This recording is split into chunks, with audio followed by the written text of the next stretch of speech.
بسم اللہ الرحمن الرحیم، لیکچر نمبر 31۔ تو آج سورہ انا انزلناہ فی لیلۃ القدر کی میں مختصر تفسیر بیان کروں گا، اس کے بعد انشاءاللہ آج ہم اگلی سورت سورہ بینہ شروع کریں گے۔ آپ قرآن میں نے کہا نا اپنے سامنے رکھ کے پڑھا کریں، تو اس میں سورہ قدر کے بعد سورہ بینہ ہے، پھر اذا زلزلت الارض زلزالہا، پھر والعادیات ضبحا، وہ سب اس قرآن میں پڑھی جاتی ہے۔ یہ والی سورت پڑھی تو نہیں جاتی، لم یکن الذین بہت ہی کم قاری لوگ پڑھتے ہیں، لیکن اب درمیان میں باہر آ رہی ہے تو ایک سیکوینس کے ساتھ ہم چل رہے ہیں تو ہو جائے، اچھی بات ہے۔ تو انا انزلناہ فی لیلۃ القدر، پہلے میں اس کا دوبارہ آسان ترجمہ کر دیتا ہوں۔ بے شک ہم نے اس قرآن کو نازل کیا ہے لیلۃ القدر میں، یعنی قدر کی رات میں، وہ رات جس میں اندازے لگائے جاتے ہیں، یعنی اللہ کی طرف سے اندازے لگائے تو نہیں کہنا چاہیے، اللہ کی طرف سے اندازے کیے جاتے ہیں۔ اور وما ادراک ما لیلۃ القدر، آپ کو کیا معلوم کہ قدر کی رات کیا ہے؟ لیلۃ القدر خیر من الف شہر، یہ رات 1000 مہینوں سے بہتر ہے۔ تنزل الملائکۃ والروح، فرشتے اور روح اس میں نازل ہوتے ہیں، باذن ربہم، اپنے رب کے حکم کے ساتھ، من کل امر، ہر قسم کے امر کے ساتھ۔ سلام ہی، یہ رات سلامتی ہے، حتی مطلع الفجر، فجر کے طلوع کے وقت تک۔ نبی صلی اللہ علیہ وسلم کے پاس بعض صحابہ نے عرض کیا، یا رسول اللہ، پچھلی امتوں کی عمریں تو بہت لمبی ہوتی تھیں اور وہ اتنے سال عبادت کرتے تھے، ہماری امت کی عمریں تو کم ہیں، تو ہم تو ان کے مقام تک پہنچ ہی نہیں سکتے۔ تو اس پر اللہ نے یہ صورت نازل کی کہ تمہیں ایک رات ہم نے ایسی دی ہے جو 1000 مہینوں سے بہتر ہے، یہ پچھلی امتوں کو یہ رات نہیں ملی۔ تو یہ اس کا شان نزول ہے کہ جو بھی اس رات میں عبادت کرے گا اس کی 1000 مہینے 80 سال بنتے ہیں۔ تو اب کسی کی زندگی میں 10 دفعہ بھی لیلۃ القدر آ گئی تو 80 سال کو آپ ضرب دے دیں 10 سے، 800 سال کی عبادت، ٹھیک ہے نا؟ اگر زندگی میں 10 دفعہ آ گئی نا کسی کی لیلۃ القدر، اور لیلۃ القدر مل گئی اس کو، تو اللہ نے اس کی یہ صورت اس پہ نازل فرمائی، یہ امت کو تحفہ ہے، اس سے پہلی امتوں کو ایسا تحفہ نہیں ملا۔ کہ میں اس کو اکثر ایک مثال سے کہتا ہوں کہ بھائی جیسے خصوصی پیکج ہوتے ہیں نا،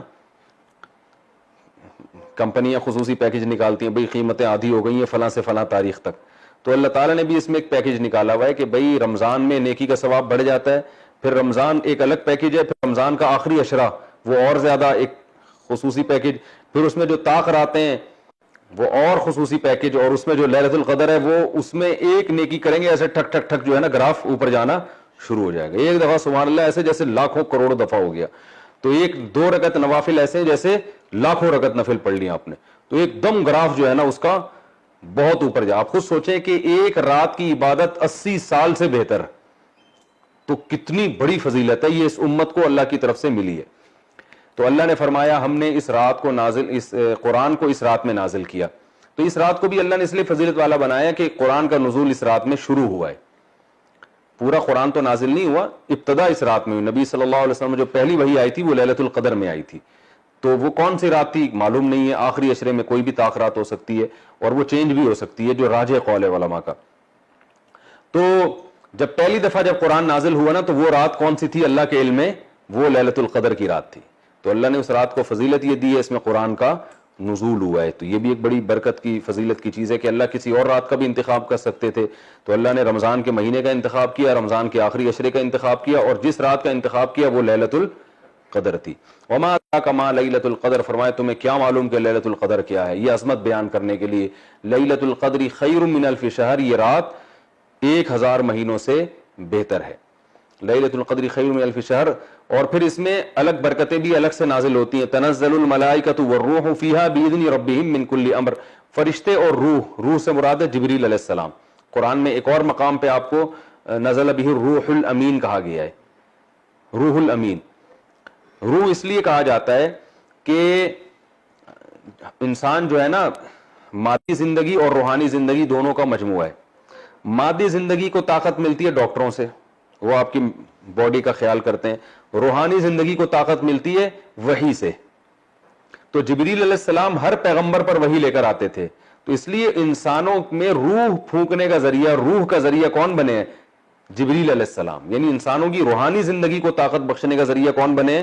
جبریل علیہ السلام۔ اس لیے ان کا نام ہی، لقب ہی اللہ نے روح رکھ دیا ہے کہ آپ کی روحانی زندگی کے لیے کیا ہے؟ وہ طاقت اور قوت کا سبب۔ اور روح الامین اس لیے کہ امانت دار ہیں، جو وہی آسمان سے نبی پر لے کر آتے ہیں اس میں خیانت نہیں کرتے، پورا پیغام پہنچاتے ہیں۔ آپ نے دیکھا ہوگا نا، آپ کسی کو بھیجو کسی کام کے لیے کہ بھئی فلاں کی جا کے میرا یہ پیغام دے دینا, تو وہ بعض دفعہ اپنے مطلب کی چیزیں بھی اس میں کچھ ایڈ کر دیتا ہے, ٹھیک ہے نا, ایسا بہت ہوتا ہے کہ اس کو یہ اچھا نہیں لگ رہا ہوتا تو وہ ایڈ کر دیتا ہے. بعض لوگ ترجمہ کر رہے ہوتے ہیں, پورا نہیں کر رہے ہوتے. میں نے دیکھا ایک خطیب صاحب حرم کے امام آئے, شیخ سدیس, وہ ترجمہ کر رہے تھے اور اس میں انہوں نے امام حنیفہ کی تعریفیں بھی کی عربی میں, تو وہ جو ترجمہ کر رہا تھا نا وہ تعریفیں وہ پی گیا, ٹھیک ہے نا, یہ ہوتا ہے. وہ بیچاروں کو تو پتہ ہی نہیں چل رہا تھا کہ یہ اردو میں کیا ترجمہ کر رہا ہے, تو ایسا بھی ہوتا ہے. تو اللہ نے فرمایا کہ جبریل کی یہ خاصیت ہے کہ جب اللہ کا پیغام پیغمبر تک لے کر آتے ہیں تو اس میں خیانت نہیں کرتے, جیسا جیسا پیغام تھا ویسے ہی نبی کے دل پہ نازل کرتے ہیں, اس لیے ان کو روح الامین بھی کہا گیا ہے. تو اس میں جبریل علیہ السلام بھی نازل ہوتے ہیں اور بھی فرشتے نازل ہوتے ہیں ہر قسم کے احکام لے کر. وہ احکام میں کیا ہوتا ہے کہ اللہ تعالیٰ کی طرف سے تقدیر کے فیصلے بھی ہوتے ہیں کہ اس سال کون مرے گا کون جیے گا, تو وہ اللہ فرشتوں کو کہتے ہیں جاؤ زمین پہ یہ کام ڈیوائیڈ کر دو اور جو جس کو اٹھانا ہے اٹھا لو, جس کے رزق میں برکت دینی ہے اس کو رزق کے فیصلے کر دو. اب اصل جو تقدیر ہے نا وہ تو اللہ نے لوح محفوظ میں بہت پہلے لکھ دی ہے, اس میں کبھی بھی کوئی تبدیلی نہیں ہو سکتی. دعا بھی اسی تقدیر کا حصہ ہے. جیسے اللہ نے کسی کے بارے میں لکھ دیا نا کہ اس کو روزی ملے گی, اب اس کو روزی مل نہیں رہی ہوتی تو اللہ سے دعائیں مانگتا ہے اور روزی ملنا شروع ہو جاتی ہے.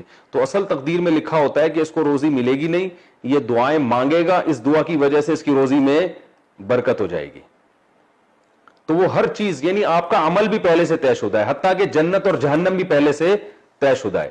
یعنی اس میں لکھا ہوا ہوتا ہے کہ یہ انسان, اس کے پاس پیغمبر آئیں گے, اس کو سیدھی راستہ بتائیں گے, یہ اپنے اختیار سے غلط راستہ اختیار کرے گا اور بالآخر جہنم میں جائے گا. تو اب اس میں ظلم اس لیے نہیں ہے کہ اللہ کا علم کامل ہے, اللہ کو پتا ہے کہ میں جب آزماؤں گا تو کون آزمائش میں پورا اترے گا اور کون اس آزمائش میں ناکام ہوگا. تو اللہ کا علم کامل ہے نا, اس لیے بعض علماء کہتے ہیں کہ تقدیر اللہ کے علم کا نام بھی ہے, تو اس حساب سے ہر چیز لکھی ہوئی ہے. اب سوال یہ پیدا ہوتا ہے, لوگ یہاں یہ اشکال کرتے ہیں پھر عمل کا فائدہ کیا؟ بھائی جب سب پہلے سے لکھا ہوا ہے تو عمل کا فائدہ کیا؟ بھائی عمل کا فائدہ یہ ہے کہ عمل بھی پہلے سے لکھا ہوا ہے اور وہ آپ کو پہلے سے پتا ہوتا نہیں ہے. آپ جب کام کریں گے تو پتا چل جائے گا کہ پہلے سے لکھا ہوا ہے, ٹھیک ہے نا. اگر نہیں کریں گے تو پتا چل جائے گا کہ لکھا ہوا نہیں تھا. اب چونکہ پتہ ہی نہیں ہے تو یہی آزمائش ہے. اس کی میں ایک مثال دیتا ہوں کہ ایک زید نے مثلا بکر کو قتل کیا, ٹھیک ہے نا, پیر کے دن زید نے بکر کو قتل کیا 6 بجے فار ایگزامپل. بکر کے وارثوں نے زید کو پکڑ لیا, بولا تو نے بکر کو مارا تھا لہذا اب ہم تجھے بھی قتل کریں گے. تو زید کیا کہتا ہے, زید جو قاتل ہے وہ کہتا ہے دیکھو پیر کے دن صبح 6 بجے اس کی تقدیر میں قتل ہونا لکھا تھا یا نہیں لکھا تھا؟ ہر چیز پہلے سے لکھی ہوئی ہے نا. تو بکر کے وارثوں کا چونکہ ایمان ہے وہ کہیں گے ہاں لکھا ہوا تھا. تو زید کہے گا کہ میرا پھر قصور کیا, بھائی اس کا تو قتل سے ہی مرنا تھا اس نے, میں نے تو وہی کام کیا جو تقدیر میں پہلے سے لکھا ہوا تھا. تو بکر کے وارثین کیا کہیں گے, یہی کہیں گے نا کہ یہ لکھا ہوا تو قتل کے بعد پتا چلا ہے نا, قتل سے پہلے تھوڑی پتا تھا کہ لکھا ہوا ہے. تم نے تو اپنے اختیار سے یہی ایسا کام کیا جس کا پورا مکمل تمہیں اختیار تھا. یہ تو اللہ کو پہلے سے علم تھا کہ زید مکمل اپنے اختیار کے ساتھ بغیر کسی جبر و اکراہ کے پیر کے دن صبح 6 بجے بکر کو قتل کرے گا. یہ تو اللہ جانتا تھا اور اللہ کے علاوہ کوئی نہیں جانتا تھا. تم جب بکر کو قتل کرنے کے لیے جا رہے تھے پیر کے دن صبح 6 بجے تو تمہیں کہاں سے علم ہو گیا کہ تقدیر میں لکھا ہوا ہے؟ تو کسی پیغمبر کو بھی اللہ نے تقدیر کا علم دیا, تو تم تو یہی ظلمی کی نیت سے جا رہے تھے نا. تو یہ تو ہے تحقیقی جواب. اگر زید کی سمجھ میں یہ جواب نہ آئے, وہ کہے نہیں یہ تقدیر میں تو لکھا ہوا تھا تو میں نے کون سا جرم کیا, میں سزا کا مستحق نہیں ہوں, تو بکر کے وارثوں کو چاہیے پھر وہ زید کو کہیں کہ ہم آپ کی گردن اڑا رہے ہیں, لکھا ہوا ہوگا تو مر جاؤ گے, نہیں لکھا ہوا ہوگا تو نہیں مرو گے. تو جیسے آپ بے قصور تھے اس کو مارنے میں تو ہم بھی آپ کو مارنے میں کیا ہیں, گردن اڑا دیں. اور پھر نوٹ کر لیں کہ تقدیر میں لکھا ہوا تھا کہ زید نے منگل کے دن صبح 6 بجے انتقال کرنا تھا. لہذا اب زید کے وارثین اگر آئیں تو جو دلیل زید نے بکر کے قتل پہ پیش کی تھی وہی دلیل آپ زید کے قتل پہ پیش کر سکتے ہیں. تو تقدیر ایک حقیقت ہے, یاد رکھیں. یہ اہل سنت والجماعت کا متفقون علیہ عقیدہ ہے. بہت ساری احادیث اور قرآن کی آیتیں اس پر کہ ہر چیز پہلے سے طے شدہ ہے, اس میں پتہ بھی اس تقدیر کے بغیر نہیں ہل سکتا. جو کچھ لکھا, حتیٰ کہ جنت جہنم سب چیزیں, لیکن یہ اللہ نے علم چھپا دیا ہے, اور یہی انسان کی آزمائش ہے. اب اگر کوئی شخص بدعمالیاں کر کے جہنم میں جائے گا, وہ یہ نہیں کہہ سکتا کہ اللہ میری مقدر میں چونکہ جہنم تھی اس لیے میں جا رہا ہوں. اللہ کہے گا تجھے پہلے کس نے بتا دیا تھا تیرے مقدر میں ہے؟ تو وہ جواب میں, اور تو نے تو زنا کیا, شراب پی, یہ کیا, اس لیے جہنم میں جا رہا ہے. تو وہ کہہ سکتا ہے اللہ زنا شراب بھی تو تقدیر میں تھے نا. تو اللہ یہی کہے گا جب تک زنا کیا نہیں تھا تو تجھے کس نے بتایا تھا؟ تو بچ جاتا. تو اس سے یہ ثابت ہو جاتا ہے کہ تیری تقدیر میں بچنا لکھا ہوا ہے. سمجھ میں آ رہی ہے بات؟ تو یہی انسان کی کیا ہے؟ آزمائش ہے. تو اللہ ہم سب کو جنت میں لے جائے, اور ہماری مقدر میں جنت ہی لکھی ہوئی ہو, اللہ کرے. تو حدیث میں آتا ہے اعملوا فکل میسر لما خلق لہ, عمل کرو جو جس نے جہاں جانا ہے نا ویسے اعمال کرے گا وہ. تو اس لیے اب اور کیسے اعمال ہم کریں گے ہمیں پتہ نہیں ہے, تو اچھے کر کے دیکھ لو پتہ چل جائے گا, اچھے ہونا شروع ہو جائیں گے, ٹھیک ہے نا. برے کر کے دیکھو تو پتہ چل جائے گا کون سے اعمال ہو رہے ہیں برے. اب جیسے صبح سحری کی ہوگی آپ لوگوں نے, تقدیر میں لکھی ہوئی تھی نا, لیکن یہ سحری کرنے کے بعد پتہ چلا کہ لکھی ہوئی تھی. اگر آپ صبح بیٹھے رہتے, گھر والے پراٹھا لا کے رکھتے, کھا لو سحری کر لو, آپ کہتے تقدیر میں لکھا ہوا ہوگا تو کھاؤں گا, نہیں لکھا ہوا ہوگا تو نہیں کھاؤں گا, تو نہیں کھاتے. جب ٹائم گزر جاتا تو پتہ چل جاتا تقدیر میں لکھا ہوا تھا کہ نہیں. تو جیسے تقدیر دنیا کے کسی جرم میں عذر قابل عذر نہیں ہے, اور کوئی دنیا میں ایسا نہیں دیکھا جو تقدیر کی بیس پر دنیاوی اسباب چھوڑ دیتا ہو, تو ایسے آخری اخروی اسباب بھی چھوڑنے کی اجازت نہیں ہے. جبکہ دنیاوی اسباب میں تو بعض دفعہ نتیجہ سبب اختیار کیے بغیر بھی نکل جاتا ہے, آخرت میں نہیں نکلے گا. عمل ہی پہ جنت ملے گی اور عمل ہی پہ جہنم ملے گی. سمجھ رہے ہیں؟ تو جو جنت میں جائے گا وہ جنتی جیسے اعمال کرے گا, جو جہنم میں جائے گا وہ جہنمی والے اعمال کرے گا. اور اصل مدار آخر وہ کیا ہے, انما الاعمال بالخواتیم, حدیث میں آتا ہے کہ اصل مدار خاتمے پر ہے. ایک آدمی ساری زندگی گناہ کرتا رہا تو آخر میں نیک بن گیا, سارے گناہ چھوڑ دیے, جنت میں جائے گا. ایک آدمی ساری زندگی اچھا کرتا رہا, آخر میں مرتد ہو گیا, کافر ہو گیا, تو جہنم میں جائے گا وہ. تو آخر تک جو ہے نا, اب اس کا یہ مطلب نہیں کہ آپ ابھی برے اعمال کرتے ہیں بولے آخر میں نیک بن جاؤں گا. تو مطلب حدیث کا یہ ہے کہ ابھی نیک اعمال کر رہے ہو تو آخر تک کنٹینیو کرنا ہے اس کو, اور جو برے اعمال کر رہا ہے تو اسے امید دلائیے کہ ابھی بھی موقع ہے, سدھر جاؤ. اللہ ابھی سدھرو گے تو پچھلے اعمال نہیں دیکھے گا اللہ تعالیٰ. تو یہ اس لیے خوب اچھی طرح سمجھیں. ہاں, تو اصل تقدیر تو ایسی ہے جو کبھی بھی چینج نہیں ہو سکتی. یہ جو علماء کہتے ہیں دعاؤں سے تقدیر بدل جاتی ہے, یہ تقدیر معلق ہے. تقدیر معلق یہ ہوتی ہے لٹکی ہوئی تقدیر, کہ اس میں یہ ہوتا ہے کہ یہ بیمار ہو کے مرے گا جو ہے نا, لیکن وہ دعا مانگتا ہے تو کیا ہوتا ہے, وہ آدمی بچ جاتا ہے, مرتا نہیں ہے.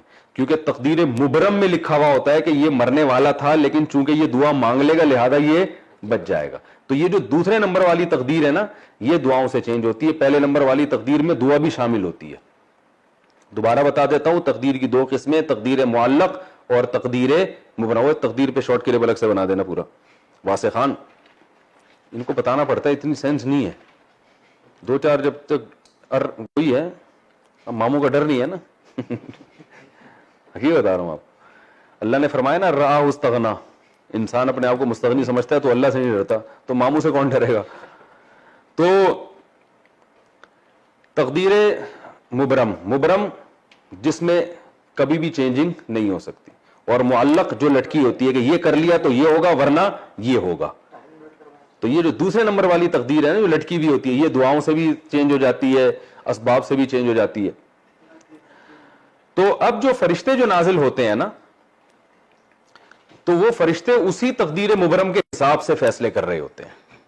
اب سوال پیدا ہوتا ہے, وہ تقدیر میں تو سب کچھ اللہ نے پہلے سے لکھ دیا ہے, تو فرشتے جو نئے آرڈر لے کے نازل ہوں گے تو ہمیں عبادت کرنے کا حکم کیوں ہے, کیا فائدہ ہوگا, پورے سال پہ اس کے اثرات کیا پڑیں گے؟ بھائی جب اصل جو اللہ نے لکھ دیا وہ تو چینج نہیں ہو سکتا. تو یاد رکھیں, جب لیلۃ القدر میں کوئی عبادت کرتا ہے, دعائیں مانگتا ہے, تو تقدیر معلق میں تو یہ ہوتا ہے کہ اس سال اس کو یہ حادثہ ہوگا, یہ نقصان ہوگا, لیکن جو لیلۃ القدر میں دعائیں مانگے گا, اچھے اعمال کرے گا, اس کے ساتھ یہ حادثہ نہیں ہوگا. اور تقدیر مبرم میں لکھا ہوتا ہے کہ یہ دعائیں مانگے گا, لہذا ہم پہلے سے لکھ دیتے ہیں کہ اس کے ساتھ یہ حادثہ نہیں ہوگا. تو لیلۃ القدر میں کس نے عبادت کرنی ہے, کس نے نہیں کرنی, اور اس عبادت کے نتیجے میں پورے سال کے فیصلوں میں کیا اثر پڑے گا اور کیا نہیں پڑے گا, یہ بھی پہلے سے اللہ نے اپنے علم کے مطابق لکھا ہوا ہوتا ہے. تو اس لیے ہمیں چاہیے لیلۃ القدر میں ہم عبادت کریں, دعائیں مانگیں, تاکہ اس کا اثر پورے سال اچھا پڑے. ٹھیک ہے نا, یہ بھی ایک لیلۃ القدر کا فائدہ ہے کہ کیونکہ اس میں فرشتے نازل ہوتے ہیں, تو وہ اللہ کے فیصلوں کے ساتھ, تو فیصلہ ظاہر ہے جو اچھے کام کرے گا اس کے حق میں اچھے فیصلے ہوتے ہیں, جو برے کام کرتا ہے اس کے حق میں برے فیصلے. اس لیے علماء کہتے ہیں کہ لیلۃ القدر کی رات میں گناہ کرنا یہ بہت بڑی تباہی ہے, کیونکہ آپ اس وقت میں برائیاں کر رہے ہو جب آپ کے پورے سال کے فیصلے ہو رہے ہیں. جج جب فیصلہ لکھ رہا ہو نا, اور اس وقت آپ جج کو گالیاں دینا شروع کر دو, تو اچھا فیصلہ بھی وہ کیا کر دے گا, چینج کر دے گا. تو اس لیے لیلۃ القدر کی اس لحاظ سے بھی بڑی اہمیت ہے کہ پورے سال کے فیصلے ہو رہے ہیں, تو وہ فیصلے معلق والے فیصلے کہ جو یہ کرے تو یوں کر دینا, یہ کرے تو یوں کر دینا, وہ والے فیصلے, لیکن جو اصل ہے وہ پہلے سے طے شدہ ہے. تو تنزل الملائکۃ والروح فیہا باذن ربہم من کل امر سلام ہی, اللہ فرماتے ہیں یہ رات سراسر سلامتی ہے, اور طلوع فجر تک. تو لیلۃ القدر کا وقت شروع ہوتا ہے عشاء کے وقت سے, یعنی سورج جب 18 ڈگری نیچے چلا جاتا ہے نا, 18 ڈگری, ایک قول کے مطابق 15 ڈگری, لیکن راجح قول کے مطابق 18 ڈگری, جب سورج نیچے چلا جاتا ہے اور مغرب کی جانب سفیدی بالکل ختم ہو جاتی ہے, نہیں سوری اس میں 15 ڈگری ہے, شفق احمر سرخ روشنی جب ختم ہوتی ہے نا, تو صاحبین اور تینوں اماموں کے نزدیک عشاء کا وقت شروع ہو جاتا ہے, 15 ڈگری پہ ہوتا ہے وہ, اور جو سفید روشنی ختم ہوتی ہے وہ 18 ڈگری پہ ہوتی ہے. تو 15 ڈگری جب سورج نیچے جاتا ہے اور سرخ روشنی ختم ہو جاتی ہے تو عشاء کا وقت شروع ہو جاتا ہے. اور لیلۃ القدر بھی, یہ لیل عربی میں اسی ٹائم کو کہتے ہیں لیل. اور جیسے ہی فجر کا وقت شروع ہوتا ہے, فجر کا وقت بھی جب سورج مشرق کی طرف 15 ڈگری پر ہوتا ہے, جو ہمارے حضرت کا قول تھا اور ہم بھی اسی پر عمل کرتے ہیں, تو اس وقت فجر کا صبح صادق شروع ہو جاتی ہے. اور جو دوسرے علماء ان کے نزدیک جب سورج 18 ڈگری پر ہوتا ہے, تھوڑا پہلے شروع ہوتی ہے, اور ہمارے حضرت کے ٹائم کے مطابق تھوڑا بعد میں شروع ہوتی ہے, وہ میں نے اس پر بیان بھی کیا ایک. تو بہرحال جیسے ہی صبح صادق شروع ہوگی لیلۃ القدر ختم. تو یہ جو پیکج ہے نا بس اسی ٹائم کے لیے. تو اس پہ لیلۃ القدر کے بارے میں کچھ لوگوں کو سوالات یہ ہوتے ہیں کہ ہر ملک میں الگ ہوتی ہے یا کیا ہوتا ہے. جیسے سعودی عرب میں 27ویں رات ایک دن پہلے آ جاتی ہے, ہمارے ہاں ایک دن بعد آ جاتی ہے. تو جس سعودی عرب میں جب اگر لیلۃ القدر ہوگی تو کیا ہمارے ہاں اسی رات کو ہوگی یا اگلی رات کو ہوگی؟ تو راجح قول اس میں یہ ہے کہ ہر ملک کی اپنی لیلۃ القدر ہوتی ہے. جب یہاں جیسے سعودی عرب میں اگر 27ویں رات پہلے ہے اور ہمارے ہاں اگلے دن ہے, تو ہمارے ہاں لیلۃ القدر 24 گھنٹے بعد ہوگی. اس کی دلیل یہ ہے کہ شریعت میں جتنے بھی احکام ہیں نا جن کا ٹائم سے تعلق ہے, تو اس میں اسی جگہ کے ٹائم کا اعتبار ہوتا ہے جس جگہ پر آپ ہیں. جیسے قرآن میں آتا ہے اور حدیث میں آتا ہے کہ فجر کی نماز کب ہوتی ہے, قرآن میں تو آتا ہے سورج کے ڈھلکنے سے نمازوں کا تعلق ہے, اقیم الصلاۃ لدلوک الشمس, اور حدیث میں آتا ہے کہ طلوع شمس سے پہلے فجر کا وقت ہے. تو طلوع شمس سے پہلے جو فجر کا وقت ہے, تو نبی صلی اللہ علیہ وسلم تو مدینہ میں یہ بات بتا رہے تھے نا, تو کیا جب سعودی عرب میں طلوع شمس کا وقت ہوگا تو ہم پوری دنیا میں فجر کا وقت شروع ہو جائے گا؟ بولو نا بھائی کیا ہو گیا؟ ظاہر ہے سعودی عرب میں بھی صرف مدینہ میں اس وقت فجر کا وقت ہوگا, اور سعودی عرب کے وہ جگہ جو مدینہ سے دور ہیں وہاں فجر کا وقت اس وقت ہوگا جب وہاں سورج نکلنے سے پہلے تک, ٹھیک ہے نا, وہاں جب صبح صادق ہوگی. تو پوری دنیا میں جہاں جہاں صبح صادق ہوگی فجر کے اوقات اور فجر کے احکام شروع ہو جائیں گے. حدیث میں آتا ہے ظہر کا وقت کب شروع ہوتا ہے؟ جب سورج ڈھلک جائے. تو نبی نے یہ بات کہاں کہی ہے؟ مدینہ میں کہی ہے نا. تو اب یہ نہیں کہ مدینہ میں سورج ڈھلک گیا تو پوری دنیا میں ظہر کا وقت ہو گیا, بلکہ پوری دنیا میں جہاں جہاں سورج ڈھلکے گا وہاں وہاں ظہر کا وقت شروع ہوتا چلا جائے گا. مدینہ میں جب ہوا تو مدینہ سے جو علاقے مغرب کی طرف ہیں ان میں بعض میں 5 منٹ بعد ہو رہا ہے, اور تھوڑا اور آگے جائیں گے تو 10 منٹ بعد, اور آگے جائیں گے تو وہ ہر سیکنڈ کے فرق سے فرق پڑتا چلا جائے گا, ٹھیک ہے نا. تو بالکل اسی طرح رمضان, ہر ملک کا رمضان جو ہے نا, جب وہاں چاند ہوگا تو وہ بشرطے کہ گورنمنٹ اس کو مان لے, نہیں مانتی تو پھر جیسے گورنمنٹ فیصلہ کرے. اسی طرح جو یوم نہر ہے اس کا بھی تاریخ سے تعلق ہے نا, 10 ذی الحجہ یوم نہر ہے. تو جہاں جہاں 10 ذی الحجہ ہوگی وہاں بقرعید کا دن ہوگا, اور جہاں یوم عرفہ, تبھی لوگ کہتے ہیں نا ہم عرفہ کا روزہ سعودیہ کے حساب سے لکھیں کیونکہ وہ وہاں میدان عرفات میں لوگ جمع ہوتے ہیں. بھائی یوم عرفہ 9 ذی الحجہ کو کہتے ہیں, تو یہاں کا 9 ذی الحجہ یہاں کے اعتبار سے ہوگا، سعودیہ کا وہاں کے اعتبار، سعودیہ کے 9 ذی الحجہ پہ آپ نے روزہ نہیں رکھنا، جو صحیح قول ہے۔ تو اسی طرح لیلۃ القدر، خود رات بھی، تہجد جو ہے نا، تہجد رات کے آخری حصے میں حدیث میں آتا ہے اللہ آسمان دنیا پہ آتے ہیں، اب وہ کیسے آتے ہیں وہ تو اللہ ہی جانتا ہے، وہ اللہ کو انسانوں پر قیاس نہیں کیا جا سکتا۔ تو رات کا آخری حصہ ہر ملک میں الگ ٹائم پہ ہو رہا ہوتا ہے، ہر شہر میں الگ ٹائم پہ ہوتا ہے، کراچی میں جس ٹائم پر ہے حیدرآباد میں تھوڑا سا فرق ہوگا، تو ہر شہر کی رات الگ حساب سے ہوگی۔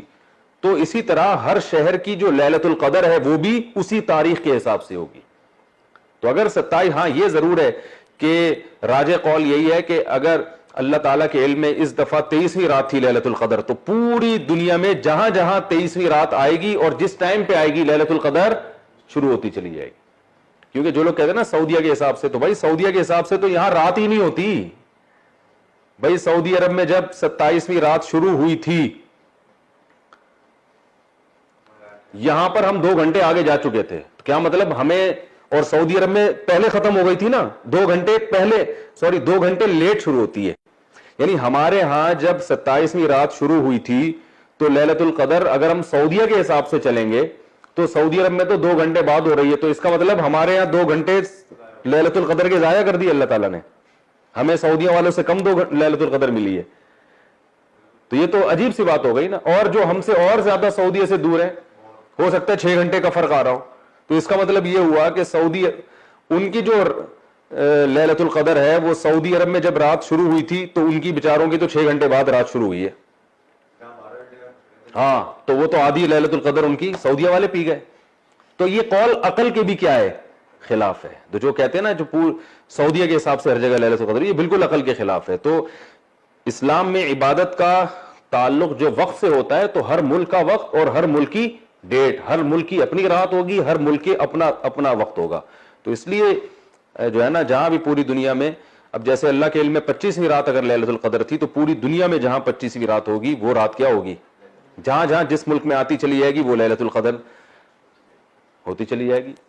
تو فرشتوں کو ٹریولنگ میں کوئی مسئلہ بھی نہیں ہے کہ بھئی آپ یہ کہیں کہ یار یہاں ہو رہی ہے تو یہاں سے وہاں جانا ہے۔ فرشتے جب 7ویں آسمان سے سیکنڈوں میں یہاں پہنچ سکتے ہیں تو یہاں سے 12 گھنٹے میں ملیشیا نہیں پہنچ سکتے کیا وہ، ٹھیک ہے نا؟ تو فرشتے چلے جاتے ہیں۔ اچھا، فرشتوں کا کام کیا ہوتا ہے؟ وہ لوگوں کی عبادتیں دیکھ رہے ہوتے ہیں، لوگوں کے اعمال نوٹ کر رہے ہوتے ہیں، وہ تو ویسے بھی کر رہے ہوتے ہیں، لیکن اللہ تعالیٰ نے اس رات کے لیے اپنے فرشتے رکھے ہیں۔ اور جبریل علیہ السلام ویسے بھی بس اتنے مبارک کام کے لیے نازل ہوتے تھے جو پیغمبروں تک وہی پہنچانے والا کام، کیونکہ انبیاء میں سب سے افضل محمد صلی اللہ علیہ وسلم ہے، اور امت کا اجماع ہے کہ فرشتوں میں سب سے افضل جبریل علیہ السلام ہے، کیونکہ اللہ نے ان کو سب سے اعلیٰ اور عرفہ کام کے لیے منتخب کیا ہے۔ تو کتنا ٹائم رہ گیا بھائی؟ اچھا، اب ہم اگلی صورت کا گرامر کے لحاظ سے اس کو حل کر لیتے ہیں۔ ہاں، لیلۃ القدر کے متعلق تو بہت سارے وہ ہیں نا جو حدیث میں احتمالات ہیں، اس کے مطابق راجح یہی ہے۔ بعض علماء نے تو کہا پورے سال میں کبھی بھی ہو سکتی ہے، لیکن صحیح بات یہ ہے کہ رمضان میں ہوتی ہے، کیونکہ اللہ نے فرمایا ہم نے لیلۃ القدر میں نازل کیا، اور قرآن میں دوسری جگہ آتا ہے شہر رمضان الذی انزل فیہ القرآن، رمضان وہ مہینہ ہے جس میں ہم نے قرآن نازل کیا، تو پتہ چلا کہ یہ قرآن رمضان میں آتی ہے۔ اور پھر نبی صلی اللہ علیہ وسلم نے آخری عشرے میں تلاش کرنے، آپ اعتکاف آخری عشرے میں کرتے، لیلۃ القدر کی تلاش میں تھے، اور پھر طاق راتوں میں امکان زیادہ ہے، تو طاق راتوں میں سے کوئی بھی رات ہو سکتی ہے۔ اس میں حکمت کیا ہے؟ اللہ نے وہ رات ہمیں بتا کیوں نہیں دی یقینی طور پر بھئی یہی ہوا کرے گی؟ تو وہ اس لیے یقینی طور پر نہیں بتائی گئی ہے، علماء اس میں حکمت بیان کرتے ہیں کہ اگر یقینی بتا دی جاتی نا تو اس مبارک رات میں پھر گناہ کا عذاب بہت زیادہ ہو جاتا۔ ابھی تو اگر اس مبارک رات میں کوئی اہتمام نہیں کرتا، عبادت نہیں کرتا، پڑا ہوا سوتا رہتا ہے، تو اس کے پاس ایک عذر ہے کہ مجھے کیا پتا تھا آج لیلۃ القدر ہے۔ تو اگر وہ پتہ چل جاتی پھر بھی کچھ نہیں کرتا تو اس میں خطرہ یہ تھا کہ سزا ملتی اس کو۔ دوسرا، بہت سے لوگ گناہ کرتے ہیں، وہ چھوڑتے نہیں ہیں، تو ابھی تو یہ احتمال ہے کہ وہ گناہ کیا، لیلۃ القدر تھی، سزا تو ملے گی اس کو، لیکن آخرت میں وہ کہہ سکتے ہیں اللہ مجھے یقینی طور پر معلوم تو نہیں تھا نا، احتمال تھا۔ لیکن اگر اس کو یقینی بتا دیا جاتا پھر گناہ کرتا تو پھر بچنے کا چانس نہیں تھا۔ اللہ کہتے ہیں میں نے اس رات کے اتنے فضائل بیان کیے اور تجھے یقین بھی تھا کہ یہ وہی رات ہے، تو کیسے تیری ہمت ہوئی؟ تو یہ اللہ کی رحمت ہی ہے کہ اللہ نے ہم سے وہ رات چھپا لی ہے اور مبہم رکھ دی ہے۔ اور اس میں ایک حکمت یہ بھی ہے کہ طلبگاروں کو ملے، بے طلب کنفیوز ہی رہے، ٹھیک ہے نا؟ اب ہم لوگ تو 27ویں رات کو سارے نیک فنٹر بنے ہوئے ہوتے ہیں نا, وہ آج لیلۃ القدر ہے, آج یہ ہو سکتا ہے وہی 25ویں ہو, تو ہم جیسے نالائقوں سے مس ہو سکتی ہے. لیکن جو اس چکر میں پورا عشرہ عبادت کرتے ہیں ان کے لیے یقینی ہے. تو ہمارا تکا لگ گیا تو ٹھیک ہے نا, ہم جیسوں کا جو مخصوص راتوں میں بہت زیادہ فنٹر بنے ہوئے ہوتے ہیں, وہ بھی کتنے بنے ہوئے ہوتے ہیں, ہمارے فنٹر گیری بھی کیا ہے, نالائق ہی ہوتے ہیں. تو اور یقینی علامت کچھ بھی نہیں ہے, روایت میں آتا ہے وہ, لیکن وہ علماء کہتے ہیں وہ یقینی نہیں ہے, وہ نبی کے دور کے ساتھ خاص ہیں, ایسے ہوا ہو, ابھی کوئی یقینی علامت نہیں ہے. آج کل یہ جو روحانی عامل ہے نا, یہ الو بناتے ہیں لوگوں کو, صبح اٹھ کے بتا رہے تھے آج ہمیں پتہ چلا کہ رات لیلۃ القدر تھی, آج مردے ہل رہے تھے. ہم بچپن میں ایسی باتیں سنتے تھے, ہماری جاننے والی کوئی بوڑھی خاتون تھی, انہوں نے ہم کو بتا دیا کہ لیلۃ القدر میں جب مخصوص ٹائم آئے گا نا, حالانکہ اس کا کوئی مخصوص ٹائم نہیں ہوتا, پوری رات ہوتی ہے, قرآن نے خود بتا دیا, تو جیسے ہی وہ گھڑی آئے گی ہر چیز سجدے میں گر جائے گی. ہم پوری رات عبادت کے بجائے نا اسی کو فوکس کرتے رہے کہ کب ساری چیزیں سجدے میں گرتی ہیں. پھر صبح اٹھ کے ہمیں اطلاع ملتی فلاں پیر صاحب نے کہا 3:05 پہ لیلۃ القدر شروع ہوئی تھی. بس وہ گھڑی ہوتی ہے, جب تھوڑا پڑھ لکھ لیا تو پتا چلا قرآن تو کہہ رہا ہے یہ ٹھیک ہے نا.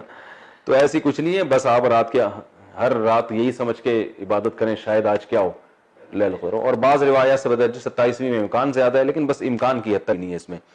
تو یہ جو ہے نا, اس لیے کوئی بھی پیش گوئی کر رہا ہے نا فلاں تاریخ تھی, وہ اس کا اپنا خیال ہے بھائی, صحیح بھی ہو سکتا ہے غلط بھی ہو سکتا ہے. ہم چلتے ہیں.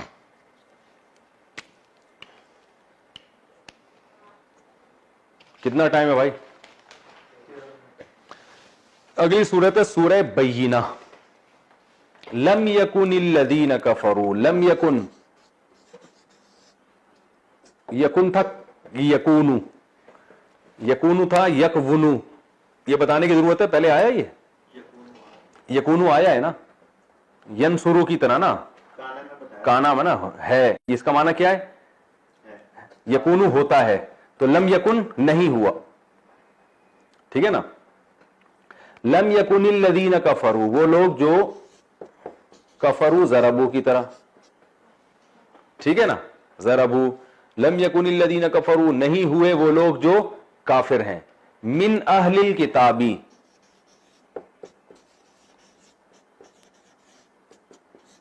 اہل کتاب میں سے, وہ لوگ جو کافر ہیں اہل کتاب میں سے, لم یکن وہ نہیں ہوئے, کیا نہیں ہوئے یہ آگے آ رہا ہے. لم یکن الذین کفروا من اہل الکتاب والمشرکین, مشرکین کا لفظ تو آسان ہوگا, اور مشرکین, یعنی وہ لوگ جو کافر ہوئے اہل کتاب میں سے اور مشرکین, یعنی یہود و نصارہ اور جو عام مشرکین ہیں, جو مشرکین مکہ, لم یکن وہ نہیں ہوئے, کیا نہیں ہوئے, منفکینہ, منفکینہ نہیں ہوئے. اب منفکینہ کا میں بتاتا ہوں.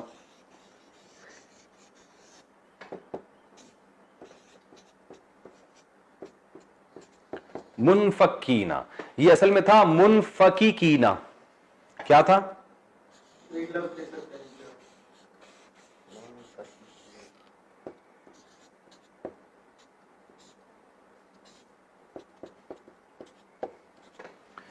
مکتسبینہ ہے نا, مکتسبینہ کی طرح. کیا ہو گیا بھائی, بتایا تھا نا اکتساب, ان اصل میں تو انفعال ہے لیکن افتعال بھی انفعال جیسا ہی ہے. تو منفکیکینہ مکتسبینہ کی طرح, اکتساب کا معنی کمانا, مکتسب کمانے والا, اکتسبا اس نے کمایا, یکتسب وہ کماتا ہے, مکتسبن کمانے والا, مکتسبینہ کمانے والے. ہٹو بچوں ہو گیا.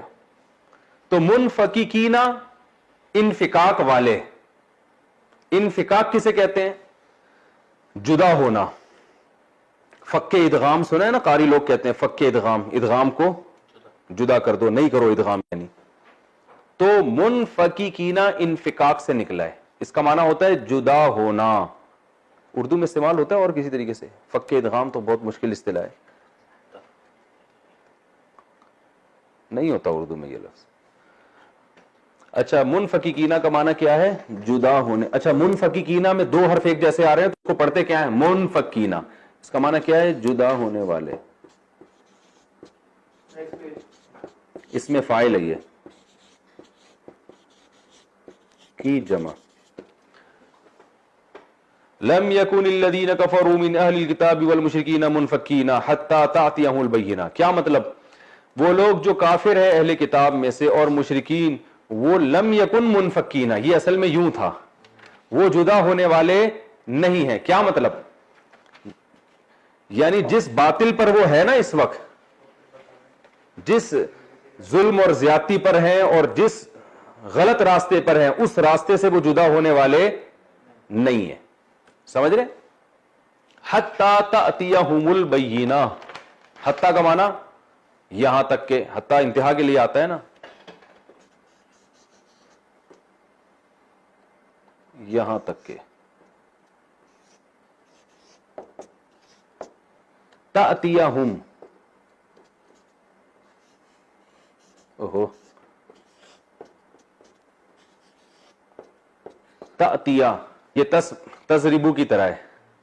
اس کا معنی ہوتا ہے آنا. اتا یا یأتیو، اتا یأتی، اس کو پڑھتے کیا ہے؟ اتا یأتی. اتا یا یأتیو، یہ بہت قرآن میں استعمال ہوا ہے. یأتی، یأتیہم اللہ، اس طرح بہت استعمال ہوا. تأتی یہ تضربو کی طرح ہے، واحدہ مؤنث غائبہ. تأتی وہ آتی ہے یا آئے گی. تأتیہم،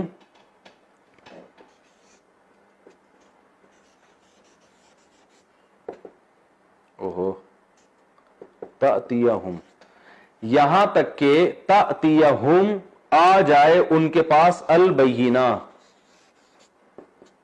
بینہ کہتے ہیں واضح دلیل. بینہ یہ اردو میں بہت استعمال ہوتا ہے. بینہ، بھئی تمہارے پاس کیوں اس کی بینہ ہے؟ بیان سے نکلا ہے. بیان کسے کہتے ہیں؟ واضح کرنا. بھئی آج تو فلانے نے بیان کیا، کیا مطلب؟ واضح کر دیا. تو بینہ جو واضح کر دے. تو دلائل ایک ایسی چیز ہے جو حق اور باطل میں فرق کر دیتی ہے، تو اس لیے بینہ دلیل کو بھی کہتے ہیں، واضح دلیل. حتی تأتیہم البینہ. اب دیکھو ترجمہ کیا ہوگا؟ لم یکن الذین کفروا من اہل الکتاب والمشرکین منفکین. مشرکین اور اہل کتاب میں جو کافر ہیں، لم یکن منفکین، وہ جدا ہونے والے نہیں ہیں. حتی تأتیہم البینہ، یہاں تک کہ آ جائے ان کے پاس واضح دلیل. یعنی وہ اپنے باطل مذہب سے علیحدگی اختیار کرنے والے نہیں ہیں جب تک کہ ان کے پاس واضح دلیل نہ آ جائے. ٹھیک ہے نا؟ اور واضح دلیل من اللہ.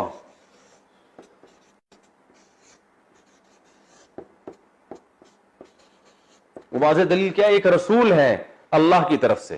میں تفسیر میں انشاءاللہ اس کو ڈیفائن کروں گا، آپ پریشان ہوئے کیا ہو رہا ہے. رسول من اللہ، واضح دلیل ہے، یعنی جب تک ان کے پاس دلیل نہ آ جائے. اور وہ دلیل کیا ہے؟ رسول، ایک رسول اللہ کی طرف سے. رسول من اللہ یتلو، ینصرو کی طرح، تلاوت سے، یتلو تلاوت اردو میں استعمال ہوتا ہے. یتلو جو تلاوت کرتے ہوں یا تلاوت کرتے ہیں. یتلو صحفن، صحف صحیفے کی جمع ہے. صحف کس کی جمع؟ صحیفہ. صحیفہ لکھی ہوئی تحریر کو بولتے ہیں نا. صحیفہ کی جمع. مطہرہ، سبح یسبح تسبیحا ہے نا. اور یسبح کا اس میں فاعل کیا آتا ہے؟ مسبح، تسبیح بیان کرنے والا. اس میں مفعول مسبح، جس کی تسبیح بیان کی جائے. مؤنث مسبحۃن. ٹھیک ہے نا؟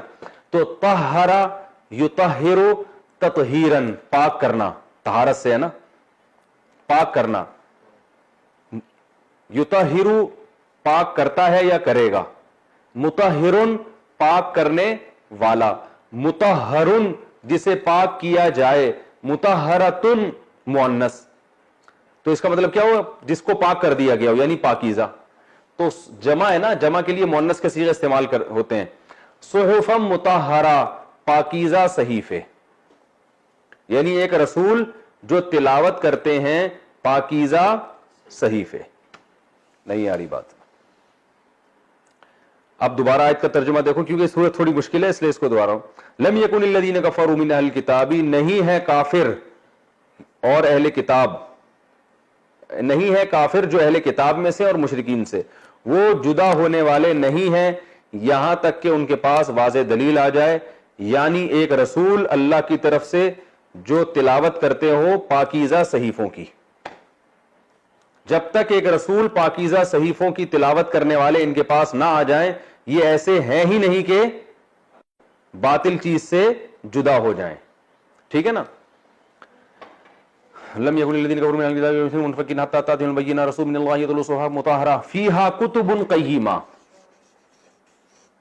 ایسے صحیفے فیہا کہ ان صحیفوں کے اندر ہیں کتب.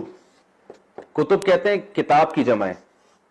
کتاب کہتے ہیں تحریر کو عربی میں. اصل میں اس کتاب کو کتاب اس لیے کہتے ہیں تحریریں ہوتی ہیں نا، ورنہ اصل کتاب کا معنی کیا ہے؟ اس کی جمع کیا آتی ہے؟ کتب.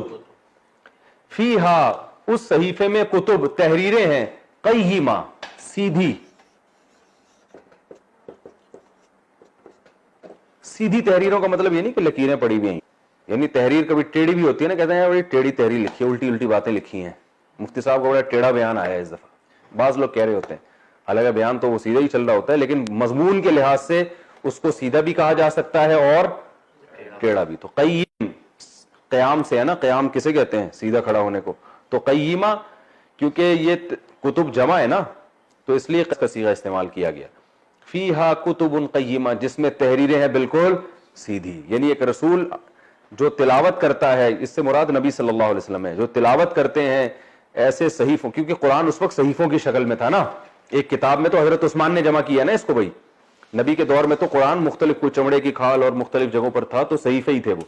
تو اللہ فرماتے ہیں کہ یہ رسول تلاوت کرتا ہے ایسے صحیفوں کی جس میں تحریریں ہیں بالکل سیدھی، یعنی جس کا مضمون بالکل فٹ فاٹ ایک دم فطرت کو اپیل کرنے والا. تو یہ پھر اشکال میں بعد میں دوں گے، نبی صلی اللہ علیہ وسلم تو صحیفوں سے تلاوت نہیں کرتے تھے. یہ پھر بعد میں اس اشکال کا جواب دوں گا. آپ تو لکھنا پڑھنا نہیں جانتے تھے نا. فیہا کتب قیمہ. کتنے منٹ رہ گئے؟ 2. یہ پھر آگے پوری آیت 2 منٹ میں کمپلیٹ ہو نہیں سکتی ہماری. تو چلیں یہاں تک ہو گیا. اس کو ہم انشاءاللہ پھر اس سورت کے جو اگلا وہ ہے نا گرامر کا حصہ، وہ اگلے ایپیسوڈ میں انشاءاللہ مکمل کریں گے. اللہ تعالیٰ سمجھنے کی عمل کی توفیق عطا فرمائے. سبحانک اللہم و بحمدک نشہد ان لا الہ الا انت نستغفرک و نتوب الیک.